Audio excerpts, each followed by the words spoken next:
2024 ఎన్నికల సంగ్రామంలో చంద్రబాబు నాయుడు గారికి, లోకేష్ గారికి మీ సామాజిక వర్గం నుంచి ఉన్న ప్రతిపక్ష లీడర్ అవ్వచ్చు, జనసేన అధినేత పవన్ కళ్యాణ్ గారికి టార్గెట్ గా ఉన్న కొద్ది మంది ఎమ్మెల్యేస్ లో you are the top 5. It is true. నాకు పవన్ కళ్యాణ్కే కాదు, చంద్రబాబు కూడా టార్గెట్ నేను. టార్గెట్ గా ఉండటం అనేది నేనేమి తప్పుగా అనుకోవట్లేదు, భయపడను కూడా.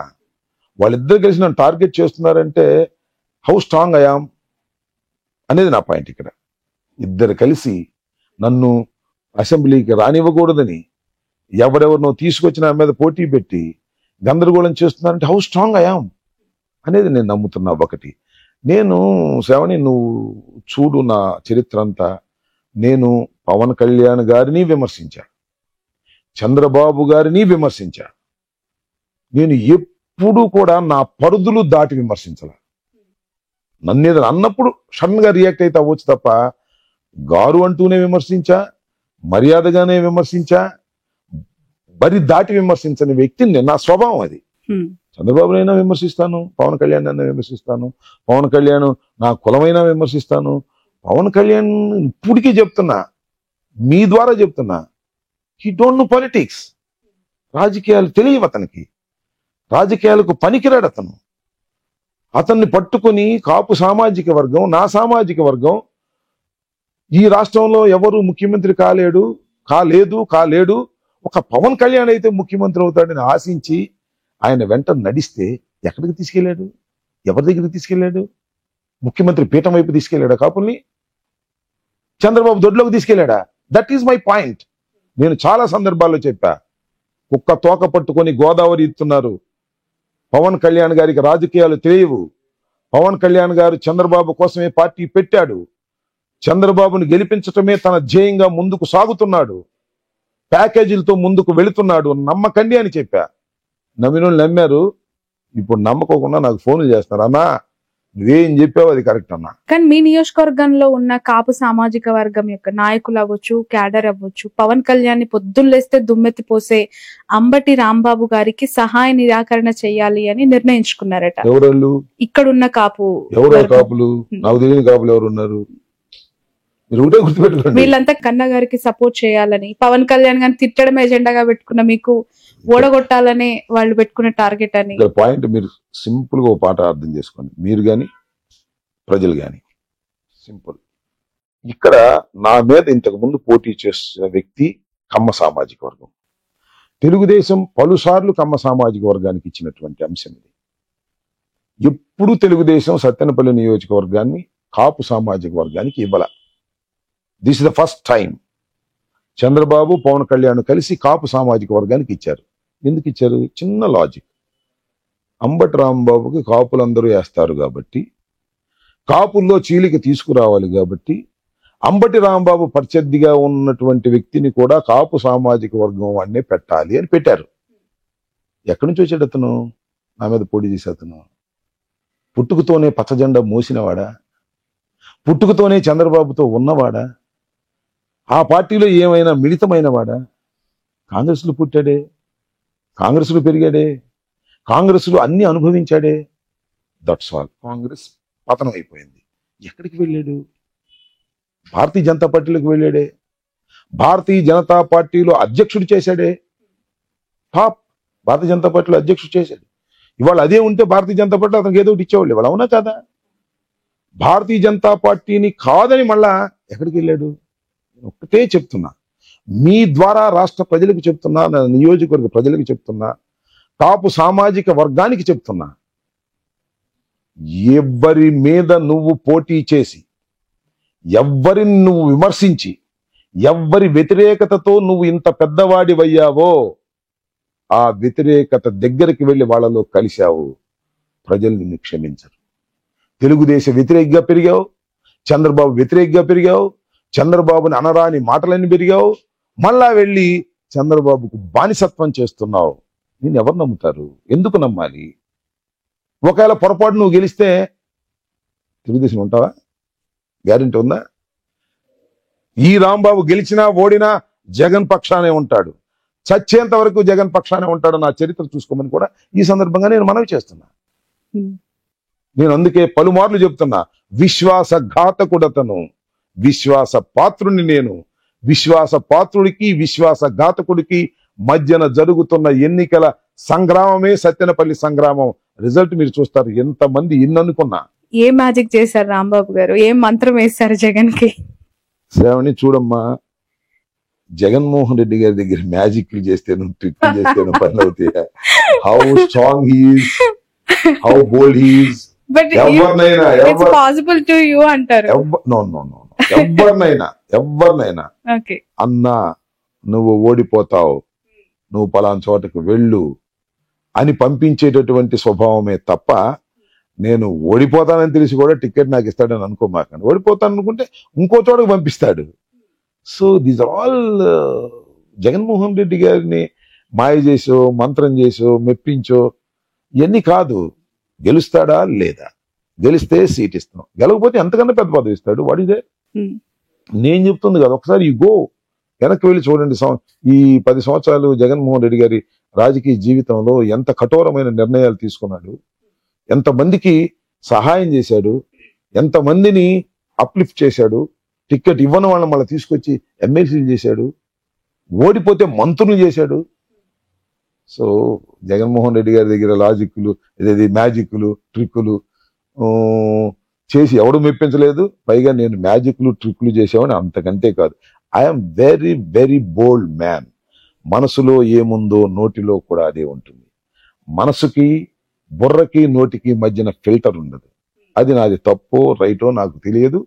అది నా నైజం, నా పుట్టుకతో వచ్చింది. దాన్ని ఏం చేయగలుగుతాను నేను? నా స్వభావం అది. ఒక పార్టీలో ఉన్నప్పుడు ప్రతిపక్షాల పైన, లేదంటే వాళ్ళు చేస్తున్న పాలసీస్, విమర్శల పైన ఎక్కడో ఒక దగ్గర కొంత అభిప్రాయ భేదాలు అనేవి ఉంటాయి. కానీ రాంబాబుకు ఎందుకు పవన్ కళ్యాణ్ పర్సనల్ టార్గెట్ అయ్యారు? సినిమాల్లో మిమ్మల్ని, మీ క్యారెక్టర్స్ ని పెట్టేంత కోపం ఎందుకు వచ్చింది? మిమ్మల్ని డిఫేమ్ చేయాలి అన్నంత కసి ఎందుకు పెరిగింది? మీకు పవన్ కళ్యాణ్ గారికి ఎందుకు అవి వైరుధ్యం? I don't know. ఈ ప్రశ్న అడగాల్సింది ఈ పవన్ కళ్యాణ్ గారిని. ఖచ్చితంగా పవన్ కళ్యాణ్ గారిని ఇంటర్వ్యూ చేస్తే అడుగుతాను. బట్ మీ వర్షన్, మీ అభిప్రాయం, మీరు ఏమనుకుంటున్నారు? నేను పవన్ కళ్యాణ్ గారిని వ్యక్తిగతంగా నేను అభిమానిస్తా. చంద్రబాబు నాయుడు గారిని కూడా నేను వ్యక్తిగతంగా అభిమానిస్తా, వ్యక్తులుగా. But their behaviour and their politics are very cruel. But Jaganmohan Reddy garu కానీ, రాజశేఖర రెడ్డి గారు కానీ క్రూయల్ పాలిటిక్స్ ఆడరు, మోసాలు ఆడరు. నేను వాళ్ళని నమ్మా, వాళ్ళతో పాటు ప్రయాణం చేస్తున్నా. మరి నా మీద మీరు ఇందాక అన్నట్టు సినిమాలో కూడా నా వేషం పెట్టి నన్ను అన్పాపులర్ చేయాలని అనుకుంటే అక్కడే ఉంది. నన్ను అన్పాపులర్ చేయాలనుకున్నప్పుడే నేను పాపులర్ అవుతా. That is my policy. నన్ను విమర్శల నుంచే నేను పెరుగుతా. నన్ను ఎంత పెద్దగా విమర్శిస్తే అంతగా పెరుగుతా. ఒక బాల్ అలా పెట్టి అలా కొడితే అలా లేచింది, ఇంకా పెడితే ఇంకా లేచింది. నన్ను సినిమాలో పెట్టడం ఏంటి? ఆ బ్రో సినిమాలో శ్యాంబాబుని పెట్టడం ఏంటి? దాన్ని, ఆ క్యారెక్టర్ని క్రియేట్ చేసి నన్ను దూషించే విధంగా మాట్లాడటం ఎందుకు? అవసరమా? నీ సినిమా నువ్వు తీసుకో, దర్ ఇస్ నో ప్రాబ్లం. అది అవసరం కాదని ప్రజలు గమనించారే. నేను డ్యాన్స్ చేస్తే తప్పేంటి? నేను ఎప్పుడు పడినప్పుడు డ్యాన్స్ చేస్తున్నానా? నేను సంక్రాంతి సంబరాలప్పుడే, కనుమ రోజునే, భోగి మంట రోజునే నేను డ్యాన్స్ చేస్తా తప్ప I never dance, political dance అతను అయ్యాను. పొలిటికల్ డ్యాన్స్ వేసేది పవన్ కళ్యాణ్, కన్నా లక్ష్మీనారాయణ. ఈ పార్టీలో కాసేపు డ్యాన్సు, ఆ పార్టీలో కాసేపు డ్యాన్సు, ఆ పార్టీలో కాసేపు డ్యాన్స్ వేసేవాళ్ళు వాళ్ళ, నేనా? ఇది కదా చేయాల్సింది. పవన్ కళ్యాణ్ గారు నా మీద టార్గెట్ చేయటం అంటే అతను అమాయకత్వం అన్న అనుకోవాలి, రాజకీయ అజ్ఞానం అన్న అనుకోవాలి. నేను ఈ రెండు రాజకీయ అజ్ఞానంతో కూడుకున్న వ్యక్తి పవన్ కళ్యాణ్ గారు. ఇప్పటికీ ఎప్పటికీ చెప్తున్నా, పవన్ కళ్యాణ్ వెంట ప్రయాణం చేసేవాళ్ళు నష్టపోతారు. జగన్మోహన్ రెడ్డి గారితో ప్రయాణం చేసేవాళ్ళు రాజకీయంగా లబ్ధి పొందుతారు. లబ్ధి అంటే పరువు, ప్రతిష్ట, అంతే. లబ్ధి అంటే వేరే లబ్ధి కాదు. 2019లో గెలుపు తర్వాత ఇప్పటి వరకు సత్తెనపల్లి నియోజకవర్గానికి అంబటి రాంబాబు గారు ఏం చేశారు అనే వాళ్ళకి జవాబు ఏంటి? ఒక్కటి, అనేక కార్యక్రమాలు చేశాను ఇక్కడ. స్పెసిఫిక్ గా ఒక చాలా గొప్ప కార్యక్రమాన్ని ఇక్కడ నా ప్రోద్బలంతో జరిగింది. Me take Sattenapalli town. Sattenapalli టౌన్లో దశాబ్దాల కాలం నుంచి దీన్ని ఏమంటారు, చెత్త డంప్, పెద్ద ఎత్తున చెత్త డంప్ ఉండి ఈ రోడ్డు పక్కన నర్సరావుపేట వెళ్ళేటప్పుడు రోడ్డు పక్కనే పెద్ద అనమాట, ఒక 2 acres లో పెద్ద డంప్ ఉండి అప్పుడప్పుడు దానిలో మంటలు రావటం, పెరగటం, ఇవన్నీ జరిగి చాలా కలుషితంగా తయారైపోయింది, పొల్యూషన్ వచ్చేసింది. దాన్ని బయోమైనింగ్ చేసి దాన్ని చాలా క్లియర్ చేసాం. 2 చోట్ల ఆ కార్యక్రమాన్ని మేము నిర్వహించాం. దానివల్ల ప్రజల్లో చాలా మంచి స్పందన, చక్కగా ఆ ఏరియా అంతా బాగుపడింది, ఆ ఏరియాలో పొల్యూషన్ లేదు అనేటువంటి మాట. చాలా కాలం, దశాబ్దాల కాలం ప్రజలు చాలా ఇబ్బంది పడ్డటువంటి అంశం అది. దాన్ని వీ హ్యావ్ ఫుల్ఫిల్డ్ ఇట్. అదేవిధంగా ఇంకా మీరు వాళ్ళు చూసినట్లయితే సెక్రటేరియట్స్ అన్ని చోట్ల కడుతున్నాం, అన్ని చోట్ల సెక్రటరీస్ ఉన్నాయి. ఇక్కడ వెల్నెస్ సెంటర్స్, ఏరియా హాస్పిటల్, అప్పుడు 25 పడకలు 30 పడకలు ఉన్న ఏరియా హాస్పిటల్ ఇవాళ 100 పడకలతో కూడినటువంటి ఏరియా హాస్పిటల్ తయారు చేశాం. ఇది పెదకూరపాడికి సత్తెనపల్లికి రెండింటికి సంబంధించినటువంటి అంశం ఇది.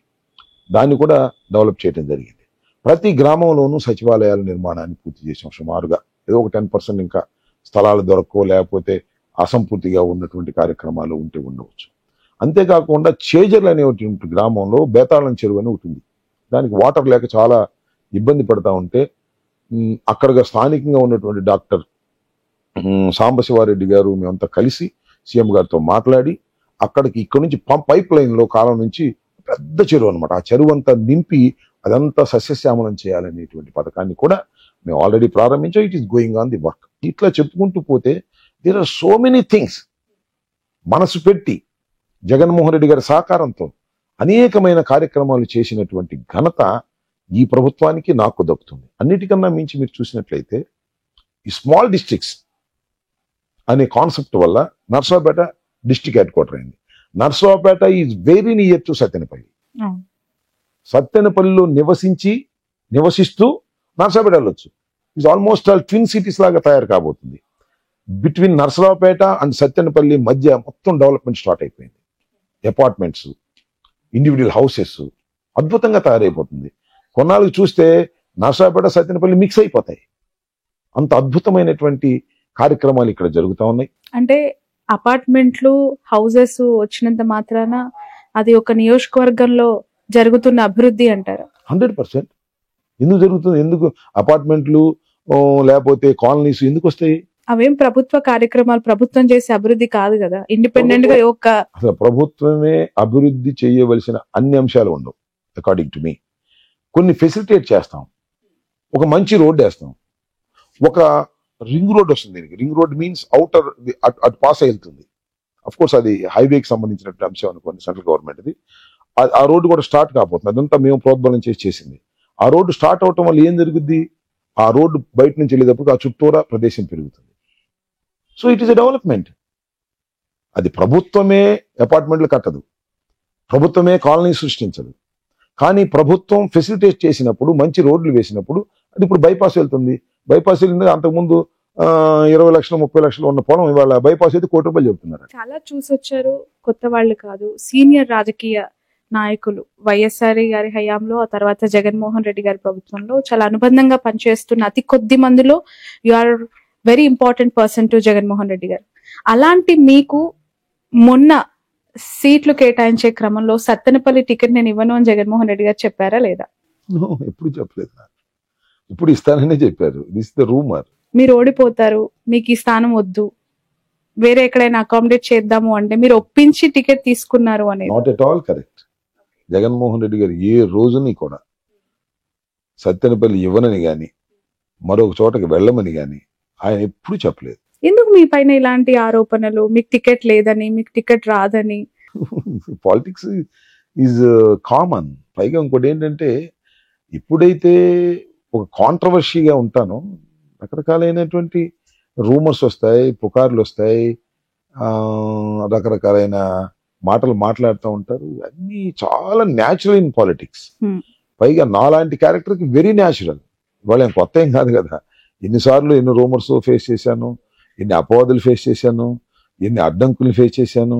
అన్నిటినీ దాటుకుంటూ వెళ్ళినటువంటిదే కానీ నా ప్రయాణం ఎక్కడ పడిపోలేదు, నలిగిపోలేదు. So very very common. నేను అందుకే చాలా సందర్భాల్లో చెప్తా, ఏదో negative or positive always on the screen. రాజకీయ నాయకుడు అనేవాడిని అద్భుతమైన వాడు, చాలా మంచివాడు, చాలా గొప్పవాడు అని ఏ నాయకుడినైనా ఎవరైనా బ్రతికొండంగా పొగుడతారా? చెప్పండి. చనిపోయిన తర్వాత పొగుడతారు. మహాత్మా గాంధీనే విమర్శలు చేసినటువంటి సొసైటీ ఇస్ లైక్ దట్. నా మీద విమర్శలు ఉంటాయి, మెప్పులు ఉంటాయి, రకరకాలైనవి ఉంటాయి. ఇవన్నీ కూడా చాలా సర్వసాధారణమైనటువంటి అంశాలుగానే నేను భావిస్తాను. నిజంగా ఏదైనా వాస్తవమైన విమర్శ నా మీదకి వచ్చినప్పుడు డెఫినెట్ గా దాన్ని సరి చేసుకోవాలనేటువంటి ప్రయత్నమే ఉంటుంది. మీరు అన్నట్టు రకరకాల విమర్శలు లేదంటే ఆరోపణలు అవన్నీ ప్రతిపక్షాలు మీకు పడని వాళ్ళు చేయట్లేదు. మీ సొంత పార్టీలో మీ నాయకులే మీకు వ్యతిరేక వర్గంగా ఏర్పడి మీ పైన బురద జల్లటం కానీ, మీకు మద్దతు తెలపమని కానీ డైరెక్ట్ గా జగన్మోహన్ రెడ్డి గారికే చెప్పటం. నా మీద ఏం బురద జల్లారు, ఏం ఆరోపణ చేశారు? మీరు సఖ్యతగా ఉండరని, అందరినీ కలుపుకుపోరని. ఇదే కదా, సఖ్యతగా ఉంటాను, అందరినీ కలుపుకుపోతాను, అంతే తప్ప నేనే అది ఎన్నికలు వచ్చే టైం కాదు. ఎవ్వరు కానీ ఇప్పుడు కూడా, ఇప్పుడు మీరు ఒకసారి పరిశీలిస్తే రాజకీయాల్లో ఎలక్షన్ మూమెంట్ లో సీట్లు కేటాయింపప్పుడు ఈయనకి ఇవ్వద్దు నాకు కావాలి అనే వాయిసెస్ ఎన్ని చోట్ల వినిపించాయి? ఓన్లీ సత్యనపల్లినా? ఎన్ని చోట్ల వినిపించాయి ఒకసారి చూడండి. Both the parties. నిజమే. కొంతమంది సీనియర్స్ ని చంద్రబాబు నాయుడు పక్కన పెట్టేశాడే. వైఎస్ఆర్ కాంగ్రెస్ పార్టీ నుంచి నీకు సీట్ ఇస్తానని తీసుకువెళ్ళిన వాళ్ళని కూడా పక్కన పెట్టేశాడే. జగన్మోహన్ రెడ్డి గారిని కాదని వెళ్ళిన వాళ్ళకి సీట్ ఇచ్చేశాడే. It's the politics. నేనేమంటానంటే నా పార్టీ వాళ్ళు కూడా రాంబాబు గారికి సీట్ ఇవ్వద్దు, ఫలానా వాళ్ళకి సీట్ ఇవ్వమని అడగటం అనేది it is very very natural. This the ప్రజాస్వామ్యం. రాంబాబు గారికి ఇవ్వండి అని అనేవాడి వాయిస్ ఎప్పుడు ఉండదు.